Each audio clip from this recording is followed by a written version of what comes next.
রাতের অন্ধকার শহরের উপর ছেয়ে গেল ঘরের ভেতরে। মানুষ উদ্বিগ্ন ছিল। একটি ছোট বিষয় দীর্ঘ ঝগড়ায় রূপ নিত। মাছ শিকার না হওয়ার কারণে ঘরে প্রতিদিন ঝগড়া হচ্ছে। মাছ না ধরার কারণে প্রতিদিন ঘরের মধ্যে ঝগড়া হয়।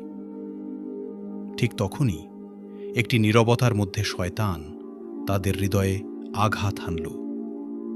শোনো, এই শনিবার দিনটিতে একটু চালাকি করো। সরাসরি আল্লাহর হুকুম অমান্য করার দরকার নেই। তোমরা শুধু একটু কৌশল করবে। লোকেরা একে অপরের দিকে তাকায় এবং তাদের মুখে এমন এমন এক হাসি ভেসে ওঠে যা তাদেরই এক বড় শাস্তির দিকে টেনে নিয়ে যাচ্ছিল। একজন লোক বলল, আমাদের এমন কিছু করতে হবে যাতে সপ্তাহের শনিবার দিনে মাছগুলো জালে আটকে যায়।